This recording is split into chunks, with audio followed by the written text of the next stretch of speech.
Hello! Donc la partie 2 de mon histoire par rapport à ma fille qui est arrivée. J'étais enceinte, je ne savais pas. Je fais le récapitulatif. Donc la précédente vidéo, je vous racontais comment j'ai su que j'étais enceinte, à quel moment j'ai su que j'étais enceinte. Donc voilà. Donc la partie 2 qui parlera de l'embolie pulmonaire. C'est une maladie très connue.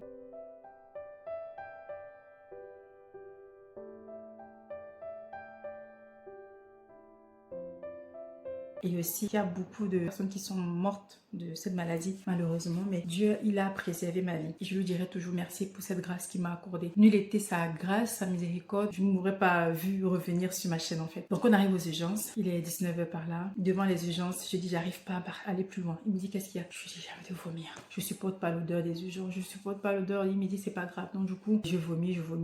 Rien ne sort parce que j'ai rien. Je mange pas. Je mange pas assez. Donc, du coup, je vomis. C'est de l'eau. C'est les glaires. En fait, il n'y a rien qui sort. Il n'y a rien de concret, c'est la salive et tout. Bon, il me dit, ma chérie, il faut qu'on ait quand même à l'accueil pour dire que voilà. Et du coup, il me dit, je peux pas te laisser seule. Oh, le pauvre. Il me dit, attends, dès que tu es prête, tu me dis, on va rentrer. J'essaye de faire comme je peux. Et puis finalement, j'ai tenu. J'ai dit, c'est bon, je suis prête. On est allé dans l'accueil. Il me fait asseoir, il dit, ma femme va pas bien, ma femme est enceinte, elle n'est pas bien et tout. Du coup, la dame prend le dossier, la lettre, elle ouvre hein, et tout. Je suis prise en charge. Et donc, on demande à mon mari de rester. Il faut pas qu'il rentre. Et il dit, non, vous en faites pas, votre femme, on prend le relais. Vous pouvez pas entrer et tout ça. Je dis, oh là là. Du coup, je prends toutes mes affaires, je lui donne. J'ai très froid. Je lui dis, j'ai très froid. Avant que les urgences ne nous prennent en charge, il me donne son écharpe, il me donne son bonnet, il me donne son manteau. Sachant que j'avais déjà tout ça sur moi. Mais j'avais froid. Donc, je vais donc pour la consultation. Il me dit, oui, madame, votre médecin traitant nous dit, vous a envoyé chez nous pour une suspicion d'embolie pulmonaire. Il fait ça. Parce que je parle pas bien, je suis fatiguée. Et puis, elle me dit, ok, donc elle prend la température. Là, j'ai fait la fièvre. Je suis à 39, 40. Et puis, elle dit, ok, donc on va me garder. Je dis à mon mari que vous pouvez rentrer. Vous allez appeler à ce numéro.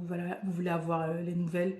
Appelez idéalement le matin. Parce que là, on va juste lui donner de quoi calmer la fièvre d'abord. Ce sera la priorité. Mais ne vous dérangez pas le matin. Appelez à partir même de 4h-5h.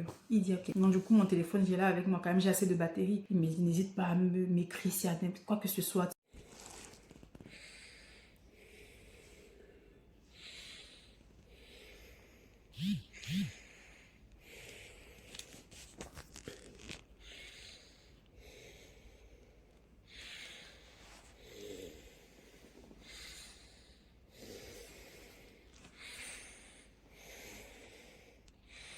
Tiens au courant, j'aurais un œil ouvert quoi. Il est parti et on me prend les paramètres et tout et on me dit madame on va tout enlever parce que si on vous laisse avec tous vos manteaux, les écharpes et tout ça va pas être possible, il faut tout enlever. J'ai dit mais j'ai froid. Elle me dit mais la température, il faut que la fièvre baisse et si on vous laisse avec tout vêtement ça va pas aider, ça va pas permettre à la température à la fièvre de tomber. Je lui dis oh là là là là mais j'ai froid. Et qu'est-ce qu'elle ramène? Elle ramène une couverture, une mince couverture comme ça. Je lui dis mais ça va rien faire. Je grelottais, j'avais les chaussettes et me les a enlevées. Elle m'a dit enlever tout. Il fallait me voir, j'étais comme ça.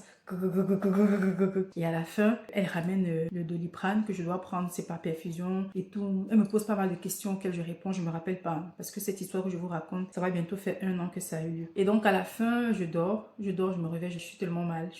La température, la fièvre ne veut pas baisser. On appelle le médecin, on dit mais qu'est-ce qui se passe? Oui, la dame, elle était reçue depuis la veille, 20h, elle est 2h du matin, la fièvre ne veut pas tomber. Et puis du coup, il y a une dame, une infirmière un peu âgée, comme ça, très aimable qui vient. Elle dit, oh là là, vilaine fièvre, elle veut pas baisser. Alors elle ramène des glaçons. Ouh, j'ai dit non, pas ça. Elle dit si. Donc des packs de glaçons dans les poches. Elle me dit d'ouvrir les jambes. Donc elle en met là, elle en a mis là aussi ou là. J'ai dit, oh, ils vont me tuer. C'est pas possible. J'ai froid et elle me rajoute tout ça. Du coup, comme j'étais tellement chaude, mais ça a fait dissoudre et tout. Donc à force, elle renouvelait. Et elle donnait le Doliprane, je crois, toutes les 6h. Le matin, l'ambulance est là. On va amener madame à un autre hôpital. On va me faire l'IRM. Ouais, je crois que c'est ça. Et eux n'ont pas d'appareil pour faire l'IRM. Donc du coup, on m'envoie au grand hôpital. Je dis, ok. J'avais jamais vu ça. C'est dans les films que je voyais souvent les ambulances. C'est bing, bong, bing.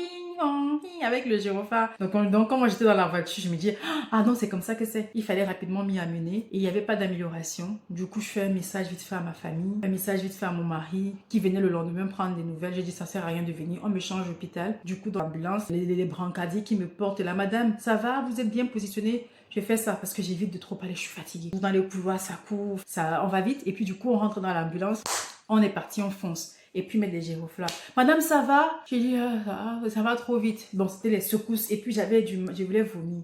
Il me dit, ah, d'accord, d'accord. Il dit à son ami de ralentir. Fais pas de ralentir, mais de faire attention. Et puis on arrive directement, on arrive là. Quand on arrive, je m'installe et on dit qu'on va me passer pour le scanner. Je vais passer le scanner. On me dit, madame, fermez la respiration pour un moment. Écoutez bien les consignes qu'on vous donnera quand vous serez dans le tube. Donc vous connaissez un peu l'appareil, l'IRM, tout le corps, c'est comme dans un tube que vous rentrez et tout. Bref. Et c'est pour avoir pour voir vraiment de façon précise et concise les organes du corps. Et donc, c'est comme ça qu'ils ont fait l'IRM. Et donc, au sorti, ils m'ont confirmé que c'était de l'embolie pulmonaire que je faisais. On m'a posé plein de questions. Est-ce que vous avez des antécédents? Vous avez du côté de vos parents? Je dis, ben non. Du côté de ma mère et de mon père, il n'y a eu jamais d'embolie pulmonaire. C'est la première fois que même j'entends vraiment parler de cette maladie. Je connaissais ça de loin. Elle me dit, vous avez eu les phlébites par le passé? Non.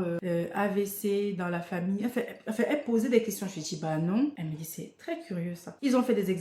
Ils ont fait des examens de sang, d'urine, tout. Ils ont envoyé une partie à Paris dans un centre spécialisé. Ils n'ont rien trouvé. Là, sur le moment, on me prend en charge. On me dit, voilà, vous avez l'embolie pulmonaire. Alors, à partir de maintenant, tout va changer pour la suite de votre grossesse, madame. On vous invite de voler, de prendre le vol. Vous allez marcher. Vous allez pratiquer la marche. On m'a donné les bas de contention que je devais porter. De dormir, je pense que je devais dormir avec les pieds surélevés. Je sais plus, j'avais pas les pieds enflés à ce moment-là. Donc, ils avaient aussi prescrit en fait des piqûres que je devais de coagulants, d'anticoagulants que je devais administrer toutes les 8 heures, toutes les 10 heures. C'était horrible. Là, c'était horrible. J'avais un gros carton comme ça de sérum, de seringue avec le produit déjà. Et donc, il était question que mon mari ou une infirmière passe à domicile. Bon, je voulais pas que l'infirmière passe.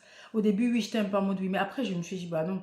Donc, comme mon père, il est du corps médical, c'est lui qui me les administrait. Donc, c'était les matins, on avait opté pour 8h, 20h. Donc, c'était chaque 10h. Mais en fait, la sensation était horrible parce que quand on pique, donc on avait, c'est intraveineuse, je crois, c'est intramusculaire, je me rappelle plus très bien. Mais quand la piqûre, elle est faite, ça picote un peu. Mais après, ça chauffe. Quand le produit rentre dans le corps, ça brûle. J'ai l'impression des fois qu'on m'injecte le soufre, qu'on m'injecte ça brûle en fait, c'est vraiment une sensation de brûlure.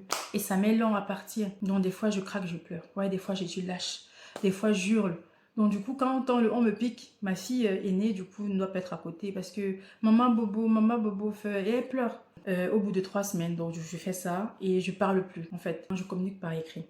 À la maison, quand je veux parler par exemple à mon mari, j'appelle. Et quand ça sonne au moment de décrocher, je coupe. Il comprend que j'ai besoin de lui. J'étais alitée, je bougeais plus, j'ai arrêté. Donc on m'a mis en arrêt de travail pendant 3 mois. Il fallait que je fasse parvenir les courriers à mon entreprise pour dire voilà, je prends congé maladie. Il fallait par la même occasion que j'annonce au travail que j'étais enceinte parce que j'avais pas dit. Et j'avais pas dit parce que j'estimais que j'étais encore à mes débuts. J'étais encore en train d'assimiler l'information, de réaliser que j'étais enceinte. Tout allait trop vite. Du coup, j'ai dû annoncer que j'étais enceinte. Ça aussi, c'est un autre problème. Pas un problème, mais c'était ça créait des problèmes plus tard. J'ai expliqué voilà que je pouvais plus venir, le courrier du médecin, donc j'ai tout fait, paperasse c'était fait. Et entre temps j'ai été alitée, j'étais tout le temps dans le lit, je bougeais pas beaucoup juste pour aller prendre une douche et encore même c'était difficile, les efforts étaient difficiles donc j'avais du mal à respirer. Donc j'écrivais, quand je vais écrire, je dis par exemple que s'il te plaît je voudrais une bouteille d'eau, ou alors s'il te plaît viens je veux la couverture, ou alors viens fais ci s'il te plaît est-ce que je peux. Et des fois même je dormais parce que j'étais fatiguée. J'ai pas voulu arrêter le travail donc j'ai dit non, je préfère avoir au moins, je peux faire même 2 jours, 3 jours. Et puis elle m'a dit non, vous pouvez travailler de la maison, éviter les efforts physiques. Donc j'ai arrêté les efforts physiques et au boulot, il y a les escaliers. Et au boulot, il y a des collègues. Je ne vais pas rester toute la journée à ne pas parler. Donc forcément, les gens viendront te dire bonjour, l'heure du déjeuner, ça parle et tout. Donc il faut que tu répondes. Ça fait que je parle et ça m'épuise. Le médecin a dit non, le boulot, non, vous pouvez faire encore à distance. J'ai dit oui, je veux faire à distance. Et je le faisais parce que je me disais, je ne veux pas rester comme ça à la maison, c'est horrible. Je veux rester occupée. Mais parce que j'avais la conscience professionnelle, je me disais quand même, je sais qu'on est dans une période un peu hard au travail, je peux quand même les lâcher comme ça. Et en plus, je savais que ma position commençait un peu à flancher. Dès que j'allais leur dire que j'étais enceinte, je sentais que je n'allais pas continuer. Ça allait être compliqué en fait. Et donc, quand j'informe effectivement au boulot que je ne peux pas venir au bureau, de faire le télétravail, je faisais le télétravail 3 jours par semaine. Donc, je suis passée de 3 jours, maintenant je faisais 5 jours et j'avais arrêté les réunions. Je n'animais plus les réunions où il faut que je parle. J'avais tout arrêté. Donc, c'était vraiment des mails, des coups de fil vite fait, mais vraiment, ça doit être expéditif, quoi. Mais j'étais plus dans les mails. Et donc, mon mari, il était vraiment pas bien. Il me dit, ah, c'est pas possible. Donc, 3 semaines de cure, je suis piquée toutes les 10 heures. Il n'y a pas d'amélioration. Je continue toujours à être essoufflée au moindre effort, même au repos. On retourne voir la doctoresse. Ça va pas mieux. Et non seulement ça, j'ai les PMRS gravidiques à côté, hein. Ça s'est pas amélioré. Donc, c'est-à-dire, j'ai toujours l'envie de vomir. J'ai l'hypersalivation. Même quand je bois, je vomis. Là, j'étais très fatiguée. Et mon mari, on arrive et mon mari explique. En fait, on a dit à la dame, est-ce qu'on peut pas stopper tout? L'effet de vomi et tout ça. Et la dame a dit, si on arrête, en fait, vous aurez de dire en français facile que vous voulez qu'on fasse avorter votre femme. Il dit, franchement, c'est pas grave. Si j'étais prête aussi. Pour moi, c'était pas... Pourquoi pas? Parce que je mourais, je pensais que j'allais mourir, quoi. Je dis, mais j'arrête, je n'allais pas mieux. Ça faisait 1 mois, malgré les médicaments, malgré tout ce que je prenais comme traitement, j'étais très assidue. Et on se disait que mon est qu'au début, entre guillemets, on n'est pas encore vraiment à la fin. Et si ça se passe comme ça maintenant, comment on va faire? Est-ce qu'elle va tenir? La dame disait que ça va aller, courage. On a eu des cas comme ça par le passé. Bon, pas avec l'embolie quand même. C'est vrai que c'est un cas qui suis sur le... On ne sait pas. On n'a pas compris pourquoi j'ai fait l'embolie. Jusqu'à aujourd'hui, ça reste un mystère. Le corps médical n'a pas compris. Finalement, ils m'ont dit, madame, la doctoresse a dit à mon mari, en gros, vous demandez qu'on fasse avorter votre femme. Et puis, on était en mode que... En fait, il n'y a pas moyen d'arrêter parce qu'elle a tout le temps envie de... Elle vomit tout le temps. Elle vomit. Je peux vomir au moins ce minimum 10 fois par jour. J'ai les nausées. Tout le temps les nausées. Elle a dit non, on ne peut pas parce que votre femme, elle a un taux d'hormones super élevé. Super élevé au-dessus de la moyenne. Mais c'est bien, ça veut dire que l'enfant va bien grandir et tout. Ça va être, ce n'est que bénéfique pour le bébé. Mais malheureusement, mais ne vous en faites pas, votre bébé se porte bien. Hein. Ce qui est un peu mystérieux dans tout ça, c'est que voilà, vous portez mal, mais dedans, le bébé, il voit pas, il n'a pas de soucis. Hein. Et on s'est dit, c'est bien ça le problème, c'est que voilà, c'est injuste quoi. Finalement, la dame me rassure mon mari. Il a dit, moi, je veux ma femme en vie. Je m'en fous d'avoir juste un enfant. C'est vrai, nous, on était vraiment résolus. On se dit, même si on a un enfant, c'est déjà beaucoup. Un enfant, déjà, il y en a même qui n'ont pas du tout. On s'est dit, s'il faut qu'on ait juste un enfant. Et je me suis dit, ça se trouve, cet enfant va pas rester longtemps. Parce que vu comment je suis malade dans tous les sens, c'est un enfant qui ne peut pas vivre longtemps. Hein. J'ai trop de bobos, trop de maladies. Chaque jour, il y a un truc qui se passe. Et finalement, on a gardé. C'était vraiment un moment difficile, quoi. Mon mari, donc, voyant que ma santé s'améliore pas, on dit de continuer avec la piqûre. On continue quand même. Puis mon mari et moi, on décide de faire un petit voyage en week-end, partir un peu de la maison et tout. On s'en va, on fait un petit voyage et tout ça. Ben, on bouge pas beaucoup. C'est juste question de changer un peu parce que je suis restée longtemps enfermée. On laisse la petite avec les parents et on s'en va. Mon mari me dit, mais tu me fais de la peine. Il sait plus quoi dire, quoi faire. On a prié, on a jeûné. Et puis mon mari dit, bon, qui va commencer un jeûne. Il a fait le jeûne d'Esther. Vous connaissez le jeûne d'Esther? Si vous connaissez pas, je vous laisse l'occasion d'aller creuser. C'est le jeûne, pour moi, je trouve que c'est le jeûne le plus puissant. Ça, c'est le plus top, le top des jeûnes, quoi. C'est un jeûne, on mange pas, on boit pas pendant 3 jours. Il crie à Dieu. Qu'est-ce qui se passe? Pourquoi? Qu'est-ce qu'on a fait de mal? Est-ce que c'est parce qu'on a péché? Est-ce que c'est une punition? Qu'est-ce qu'il y a? Dis-nous, Seigneur. Et puis, s'il te plaît, il dit, la douleur qu'elle a là, les bobos, la douleur et tout ça, transfère-les chez moi. Il pleurait. Et j'entendais mon mari pleurer. Il était impuissant. Il était impuissant. Il a fait le jeûne d'Esther. Quand il a terminé le jeûne d'Esther, mon état s'est encore aggravé. Retour aux urgences. Et là, je me dis, je vais mourir. Et je me dis, avant de mourir, il faut quand même que j'avoue certaines choses. Peut-être ça peut aider, des informations qui sont importantes. Alors, je fais appel à ma mère. Maman. Elle me dit, oui, qu'est-ce qu'il y a? Assieds-toi à côté de moi. Écoute, je lui explique une situation qui est arrivée. Je lui raconte une situation que j'ai vécue il n'y a pas longtemps et des rêves que j'ai eus.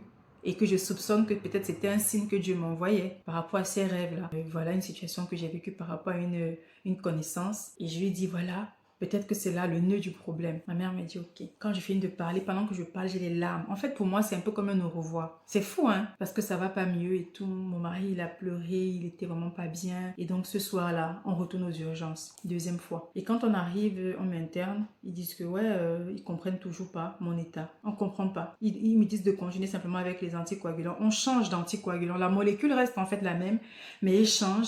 On quitte de l'Evonox à je ne sais pas quel nom, mais c'est le même principe en fait, c'est pour fluidifier. Vous savez ce que c'est que l'embolie pulmonaire? L'embolie pulmonaire en fait en français facile, c'est un caillot de sang qui se bloque au niveau de la veine. Et donc du coup, moi j'avais l'embolie pulmonaire du côté gauche. Donc en fait, il m'expliquait que si j'avais traîné avant de venir à l'hôpital la première fois, ben, j'aurais peut-être fait un arrêt cardiaque ou quoi, ben, ce serait parti. Finalement, quand je finis la consultation, l'urgence et tout, on me garde encore, mon mari doit partir, il me laisse encore immédiatement, décidément. Et je reste en observation, on voit rien, on comprend pas mon état. Les symptômes sont les mêmes, je suis essoufflée au moindre effort, même au repos, j'arrête pas de vomir, j'ai toujours les nausées, je suis faible et s'ajouter l'anémie, le taux d'hémoglobine qui a chuté. Yes! Chaque mois, il y avait une pathologie qui se rajoutait à ce qu'il y avait déjà. Vous vous étonnez bien que penser à AVORTEMENT, ça devenait une option dans ma tête. Je disais, c'est soit le bébé, soit c'est moi, en fait. Et mon mari et moi, on était d'accord qu'on a déjà moins un enfant, même si le deuxième reste parfait, c'est pas grave. Et bon, je me dis, j'ai commencé à demander pardon pour mes péchés, comme ça, dit Seigneur, voilà. C'est pas ce que j'ai prévu. Moi, je vois mon enfant grandir. Je suis vraiment désolée pour ce que j'ai dû faire, si j'ai fait des choses qu'il fallait pas. Et c'est comme ça que je ressors de l'hôpital. On a dû se calmer un peu, mais le problème reste toujours le même. Et donc, je retourne à la maison. Bah, j'arrête cette fois-là le boulot. En fait, j'arrête. Au final, ça fait 3-4 mois comme ça. Je vais vous raconter comment ça s'est terminé pour l'embolie pulmonaire. J'ai commencé à avoir des saignements de l'hémorragie. Donc, j'étais en train de manger. J'avais eu l'appétit. Le repas que j'avais vraiment voulu manger depuis longtemps. Et quand je mange, le sang, le sang coule dans mon assiette. Je mets là, je vois le sang coule. Et là, direct, le réflexe, je fais ça. Et j'appelle mon père. Papa, comme il est du corps médical, et puis il n'y a que lui à la maison à ce moment-là, on n'était que tous les deux à la maison. Et puis je commence à appeler papa, papa, papa, il me dit qu'est-ce qu'il y a? Et puis je cours à sa chambre, je me dis voilà papa, je dis à mon père, voilà, je suis en train de saigner. Et puis c'était abondant, j'avais les mouchoirs, c'était imbibé de sang. Et puis du coup là, j'ai mis je sais plus comment on a fait, mais en tout cas j'ai levé la tête. Et il m'a donné des compresses. Et c'est là, je dis mais en fait si je saigne du nez, ça veut dire que peut-être que mon sang, le produit est trop dans mon organisme. L'anticoagulant a trop coagulé mon sang. Donc il faut réduire les doses. C'est comme ça que je dis ok, je vais réduire de 2 puis que je vais faire qu'une seule. Alors, ça m'arrangeait parce qu'il faut noter que ça me brûlait et je pleurais à chaque fois. Donc du coup ça m'arrangeait une fois. Donc je faisais juste une piqûre sur 2. Et je vais chez le médecin encore pour la 3e fois, les consultations classiques. Et la dame me dit comment ça se passe et tout. Je dis je continue les piqûres et je sais pas quand est-ce que je vais arrêter. Elle me dit que jusqu'à ce que vous ayez accouché et même après l'accouchement on va continuer. Je pense 1 mois après on va faire des examens pour vous dire stop. Je dis pardon. Il me dit bah oui. Je dis donc là j'ai encore plusieurs mois. Puis après l'accouchement je vais encore continuer. Mais c'est pas possible. Je n'ai pas fait que ça. Je suis épuisée. Tout mon corps est plein de cicatrices. Elle me dit que changer les endroits, aller aux cuisses. Je dis bah j'ai fait ça. J'ai fait la cuisse droite, gauche. J'ai fait le bras à l'épaule. J'avais plein de bleus sur mon corps. Mon corps était horrible parce que je m'étais piquée. Ça faisait plusieurs mois. Et j'étais là. Je me dis mais non c'est pas possible. Elle me dit j'ai beaucoup de courage mais madame on n'a pas d'autre solution. Persévérer. Et donc là j'ai dit bah je prends pas. La maladie est toujours là. C'est pas médical. Le problème n'est pas médical. It's spiritual. C'est spirituel. Parce que des fois, vous avez des situations, vous pensez, vous traitez ça naturellement, mais déjà, tout est spirituel d'abord avant d'être... Donc, Dieu merci, par le concours de ma famille, on a prié. C'est des sessions vraiment chaudes. C'était pas les prières gentilles, là. Prendre autorité! Prier! Bah oui, vraiment Dieu merci pour chacun d'eux qui ont été vraiment mobilisés. J'ai été vraiment guérie par les prières. Ma soeur, pour être précise par rapport à cette partie, c'est important pour moi de vous expliquer ça. Ma soeur de la Côte d'Ivoire, elle m'écrit, elle me dit, est-ce que tu peux me parler, tout ça. Je lui ai fait dans un message, je lui explique que voilà, les nouvelles les plus récentes, c'est que en journée, j'ai fait l'hémorragie, mais je continue. Et quand je lui explique, en fait, je suis essoufflée. Bonsoir. Je ne sais pas trop quoi dire. J'ai du mal à faire des phrases. Je dois faire des pauses. Si par exemple, je dois dire quelque chose, il faut vraiment que la personne soit à côté et attentive. C'est vraiment difficile. La respiration et de gérer la respiration en même temps. J'ai fait l'hémorragie et le côté-ci. Et c'était abondant quand même. Papa était là. Et heureusement que j'ai fait les gestes de premier secours. Donc comme c'était ce côté-ci qui coulait, il m'a demandé de lever la main du côté opposé. Donc on a mis les compresses. Et donc on a fait... je suis passée de 2 injections à une seule. Comme là, je fais les injections chaque matin à 8 heures. Et on va faire les examens de sang, les poumons. Et pour le moment, par semaine, je fais les piqûres, prise de sang pour les numérations plaquettaires. Donc voilà, c'est pour le contrôle. À ce moment, ça est en train d'être croissant. Je vais m'arrêter. Et du coup, elle me dit, tu es essoufflée, ça veut dire que le traitement ne fonctionne toujours pas. Ça fait déjà plus de 3 semaines, 1 mois et tout. Donc ça veut dire qu'il y a un problème. Elle m'a dit, non, normalement, au bout de 3 semaines, tu devrais déjà être sur pied. Hein. C'est pas normal que ça traîne autant. Donc elle m'a confirmé effectivement que c'est spirituel. Elle m'a demandé, poser un tas de questions. Je vais pas revenir sur les détails, c'est très long sinon. Bon, en tout cas, on est rentré dans la prière avec ma famille. On est rentré dans la prière. Et aussi mon beau-frère aussi, tonton Amy, qui était tellement impliqué. Il m'a suivi, il a pris le temps, on a prié ensemble. C'est vraiment Dieu qui m'a guéri de l'embolie pulmonaire. C'est pas un homme, c'est pas la science, c'est pas les médicaments, c'est pas la médecine. Non, non, non, non, non. Vraiment, Dieu a dit, je te guéris. Donc, je suis vraiment reconnaissante aujourd'hui quand j'en parle parce que moi, je mourais. Ma famille était là pour moi. Ils ont prié, chacun a mis la main à la pâte. Et quand on a eu comme ça, quand j'ai été guérie, c'est après la prière, une session de prière, une énième session de prière parce qu'il n'y a pas eu une seule. J'avais le côté de ma grande sœur, son mari, j'avais mes sœurs, j'ai deux du coup qui étaient impliquées, donc une de l'autre dont son mari aussi était impliqué. Il a pris la peine. C'était compliqué, franchement. Tout le monde a dit non, on va se mettre avec toi, on va prier avec toi. Donc on a fait des prières vraiment chaudes là. Et donc le jour où je commence à reparler, c'est mon beau-frère qui est avec moi en ligne. Il prie pour moi, il prie avec moi. Tonton Aimé, il va se reconnaître s'il passe par là. Et à un moment donné, il me dit chante. Il chante. Il me dit le chant qui dit car il est glorieux et digne de régner. L'agneau est souverain. Nous élevons nos voix pour l'adorer. En fait, j'ai dit, je chante, normalement je parle pas, donc déjà de chanter. Et puis par la fois, j'ai dit, car je vais chanter. Je commence à ouvrir la bouche, je commence les premières syllabes et tout, et je commence à chanter. Et c'est comme ça que plus j'ai été totalement guérie. J'ai repris la parole et j'ai commencé je ne m'arrêtais plus. J'ai commencé à chanter à tue-tête. Puis mon père, mes parents sont sortis parce qu'ils étaient avec moi à la maison. Du coup, ils sont venus. Qu'est-ce qui se passe? Je parle. Je peux parler. Je saute dans tous les sens. Ma fille est là. Maman, maman. Mais ma voix, je parlais pas pendant 3-4 mois. Ma mère, elle disait, au moins, tu sais au moins ce que Zacharie avait subi. Parce que Zacharie, vous connaissez le Zacharias dans la Bible, qui avait été rendu mieux par l'ange parce qu'il était devenu crédible. Bref, bon, je parlais pas. Et du coup, ça fait du bien d'entendre ta voix. Et même mon mari, des fois, il me dit, parle, fais l'effort. Il me rappelle une fois. Il me disait, des fois j'écris et puis un jour il me dit mais fais l'effort, parle. C'est difficile d'être avec quelqu'un à la maison qui parle pas. Donc du coup mon mari un jour il a craqué. Il me dit ouvre la bouche, parle. Il en avait marre quoi. Il dit mais j'ai l'impression d'être avec. Il se sentait seul quoi. Du coup quand il rentrait le soir, même s'il veut me raconter sa journée, il va parler et puis après c'était pas très, je répondais pas forcément. Qu'est-ce que je pouvais dire? C'était pas très intéressant de parler avec quelqu'un qui ne peut pas parler. Donc du coup je faisais des petits messages et tout et j'étais tout le temps fatiguée. Donc faut pas parler longtemps. Je bénis Dieu de m'avoir guéri de l'embolie pulmonaire. Et ma fille grandissait. Tout ce temps-là, elle grandissait, elle n'avait pas de problème. Jamais elle n'a eu un problème de santé dans le ventre. À chaque échographie, on disait ça se passe bien, elle va bien. Le tour de la tête, le cœur, les poumons, les pieds, tous les organes, ça fonctionnait. Je vous raconterai l'accouchement, comment ça s'est passé, mais c'était pas évident. Donc voilà une petite partie de mon histoire. Il y aura d'autres vidéos comme ça autour de la maternité, l'accouchement, les difficultés, les bons souvenirs qu'on garde.